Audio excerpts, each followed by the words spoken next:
बिल्कुल, देखिए अखिलेश यादव से लेकर शिवपाल यादव जो आरोपी मोहित खान को लेकर चुप्पी साधे हुए हैं और इसी चुप्पी को लेकर बीजेपी सवाल पूछ रही है। सवाल ये कर रही है कि आखिर आरोपी के खिलाफ कोई कुछ बोलता क्यों नहीं है। साथ ही साथ अब बीजेपी ये कह रही है कि समाजवादी पार्टी सिर्फ वोट बैंक और तुष्टीकरण की राजनीति कर रही है। रिपोर्ट देखिए।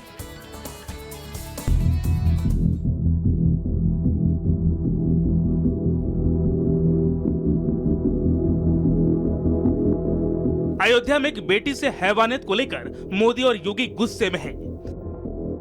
मोदी ने आरोपियों पर कड़े एक्शन के निर्देश दिए हैं। पीड़ितों से मिलने के लिए टीम को भेजा और कहा कि पीड़ितों को हर हाल में इंसाफ दिलाएं।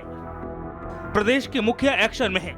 आरोपियों पर कार्रवाई हो रही है। बुलडोजर के साथ ही सीएम योगी बुलेट एक्शन की बात तक कह चुके हैं। इसी बीच पीड़ित परिवार को खतरा है, उन्हें धमकी मिल रही है। धमकी देने वाला कोई और नहीं बल्कि मोहित खान का बेहद करीबी है। सपा नेता राशिद खान पर धमकी देने का आरोप लगा है। पीड़िता की मां को मामला रफा दफा करने के लिए कहा जा रहा है। बात न मानने पर जान से मारने की धमकी देने के आरोप लग रहे हैं। जिस राशिद पर आरोप लगा है वो एसपी के नगर पार्षद का चेयरमैन है। लेकिन मोदी और योगी ने साफ कर दिया है कि आरोपी कोई भी हो उसे बख्शा नहीं जाएगा। 12 साल की बच्ची के साथ दरिंदगी करने वालों पर ताबड़तोड़ एक्शन हो रहा है।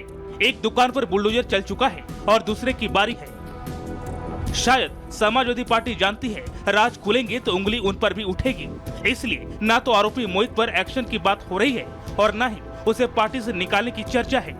हाँ, मुद्दे को लेकर इधर उधर की बात जरूर की जा रही है। डीएनए से लेकर नार्को टेस्ट तक की बात कहने लगे हैं। अखिलेश यादव कह रहे हैं कि डीएनए टेस्ट होना चाहिए। शिवपाल यादव नार्को टेस्ट की बात कर रहे हैं। अवधेश प्रसाद ने डीएनए टेस्ट का राग पकड़ लिया है। जो भी दोषी हो कानून के हवाले रखकर उनके खिलाफ जो भी कानून सजा देता है सख्ती के साथ उनके खिलाफ कार्रवाई होनी चाहिए। इनोसेंट को फंसाया न जाए और इसको और अच्छा आने के लिए डीएनए टेस्ट लगा लिया जाए, डीएनए टेस्ट करा लिया जाए। मुस्लिम से यादव से पता नहीं कौन सी दुश्मनी है, हमें बता ही नहीं सकते। तो पुराना है। अखिलेश जी कहते थे कि अवधेश अयोध्या के राजा हैं, लेकिन अफसोस है कि अवधेश जी भी चुप हैं। अयोध्या के राजा अवधेश चुप है। धिक्कार है ऐसे अवधेश जी पर, धिक्कार है।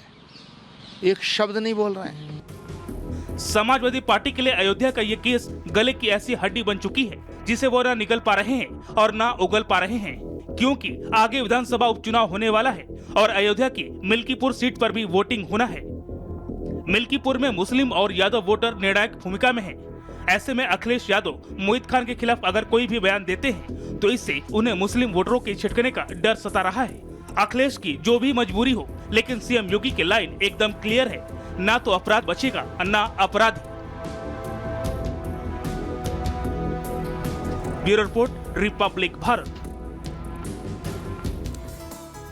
देखिए, इस केस को लेकर एक तरफ जहां उत्तर प्रदेश के मुख्यमंत्री योगी आदित्यनाथ एक्शन मोड में नजर आ रही है, दूसरी तरफ आप देख रहे हैं कि समाजवादी पार्टी कुछ नहीं कह रही और इसलिए सच से जुड़ी सपा की मजबूरी क्या है ये हम आपको बताते हैं कि आखिर इसके पीछे कारण क्या है। सपा को वोट बैंक का डर लगातार सता रहा है, क्योंकि देखिए उपचुनाव है और आपको लगातार हम बता रहे हैं किसी को लेकर के कुछ ऐसी सीट्स है जहां पर अच्छी खासी भूमिका रहती है मुस्लिम वोटर्स की। यूपी की 10 सीटों पर जल्द ही उपचुनाव होने वाले हैं। आधी से ज्यादा सीट पर मुस्लिम निर्णायक भूमिका है और देखिए सपा का MY मुस्लिम और यादव समीकरण पर जोर रहता है। इंडी वाले कुछ बोलेंगे तो वोट बैंक छिटकने का डर है, इसीलिए कुछ नहीं कह रहे हैं वो। मिल्कीपुर में अच्छी तादाद में मुस्लिम वोटर्स है और यहाँ पर मुजफ्फरनगर की बात करें तो मीरापुर सीट पर 1 लाख वोटर्स है और कुंदरकी में करीब 58% और खैर में 30,000 वोटर्स। और इधर मचगांव की बात करें तो यहाँ पर 22,000 और सीसमाऊ की बात करें तो 80,000 वोटर्स है। इसीलिए लगातार हम देख रहे हैं कि समाजवादी पार्टी इस पूरे मामले से अपना पल्ला झाड़ते हुए फिलहाल नजर आ रही है और इंडी गठबंधन भी इस पूरे मामले को लेकर फिलहाल कुछ नहीं कह रहा है। इस पूरी खबर को लेकर आपको लगातार हम जानकारी दे रहे हैं और जानकारी आपको विस्तार से देंगी पुनीता। तो देखिए, अयोध्या में जो गैंगरेप हुआ है इसे लेकर सियासत गर्म है और सियासत के बीच लखनऊ के कई चौराहों पर अयोध्या रेप कांड से जुड़े पोस्टर लगाए गए हैं। ये पोस्टर्स बीजेपी नेता ने लगवाए हैं। क्या लिखा है पोस्टर्स में और किस तरह समाजवादी पार्टी पर निशाना साधा गया है, रिपोर्ट के जरिए आपको दिखाते हैं।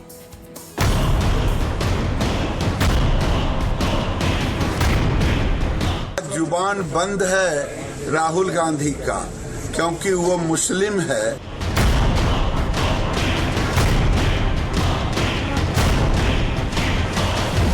अखिलेश यादव हों, शिवपाल यादव हों या अवधेश प्रसाद हों, अयोध्या में बवाल के बाद इतने सवाल खड़े होने के बाद भी इन नेताओं को गैंगरेप पीड़िता से मिलने का वक्त नहीं है, जिसका सीधा समाजवादी पार्टी से कनेक्शन निकला है। लेकिन सपा नेताओं के मुंह से बोल नहीं फूट रहे हैं। वो कह भी रहे हैं तो डीएनए टेस्ट की मांग कर रहे हैं। सपा के इन्हीं मांगों को जन जन तक पहुंचाने के लिए, लोगों को बताने के लिए कि किस तरह से सपा एक आरोपी के साथ खड़ी है, जिस पर 12 साल की बच्ची के साथ दरिंदगी का आरोप है। ये पोस्टर लगा है। बीजेपी नेता श्वेता सिंह ने 1000 से ज्यादा चौराहों पर इस तरह के पोस्टर लगवाकर समाजवादी पार्टी से सवाल कर रही हैं। साथ ही बीजेपी नेता सुब्रत पाठक भी समाजवादी पार्टी मुखिया अखिलेश यादव की मंशा पर सवाल उठा रहे हैं। तो वहीं कांग्रेस नेता राशिद अलवी पूछ रहे हैं कि अखिलेश ने क्या गलती की है। जिस प्रकार से समाजवादी पार्टी के मुखिया अखिलेश यादव जी ने इस बलात्कार की जिस प्रकार से उस पर मोहर लगाई है और एक बलात्कारी को एक कहीं ना कहीं संरक्षण देने का काम किया है, बहुत दुखद है, बहुत दर्दनाक है। और मैं समझता हूं कि अखिलेश जी के इस बयान के बाद में उनको आत्मग्लानि जरूर हो रही होगी। अखिलेश यादव ने कौन सी गलत बात कही है? अखिलेश यादव ने यही तो कहा इन्वेस्टिगेशन होना चाहिए, यही तो कहा है सच्चाई सामने आनी चाहिए, यही तो कहा है जो गुनाहगार है उसको सजा मिलनी चाहिए, यही तो कहा है कि बदले की भावना से कोई काम मत कीजिए। सीधे तौर पर कहा जाए तो अयोध्या रेप कांड में पीड़िता को इंसाफ दिलाने की लड़ाई सियासत पर आकर अटक गई है, वोट बैंक की मजबूरी बनकर रह गई है।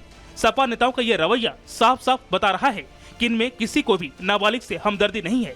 इनका मकसद सिर्फ और सिर्फ राजनीति करना है। अगर ऐसा नहीं तो फिर सांसद अवधेश प्रसाद अपने संसदीय क्षेत्र के पीड़ित नाबालिग से मिलने क्यों नहीं पहुंची? मोहित पर समाजवादी पार्टी ने अब तक क्या कार्रवाई की है? जब मोहित ने गुनाह नहीं किया तो रात के अंधेरे में राशिद और जय सिंह राणा पीड़िता को धमकाने क्यों पहुंचे थे? Bureau report, Republic Bharat. और चलिए खबरों में आगे बढ़ते हैं, बात करेंगे असम की, क्योंकि असम में लव जिहाद को लेकर एक बड़ा फैसला होने वाला है। एक बड़े फैसले पर मुहर लगने वाली है। देखिए, उत्तर प्रदेश की तर्ज पर ही असम में भी खबर ये मिल रही है कि लव जिहाद को लेकर एक सख्त कानून लाने की तैयारी असम के मुख्यमंत्री कर रहे हैं।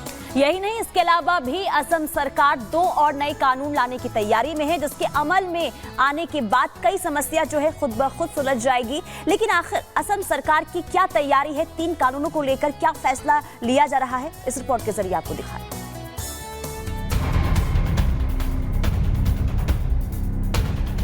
असम के सीएम का नया फरमान, लव जिहाद पर आजीवन जेल का प्लान। योगी के मॉडल पर चले हिमंता। अब लव जिहाद किया तो खैर नहीं।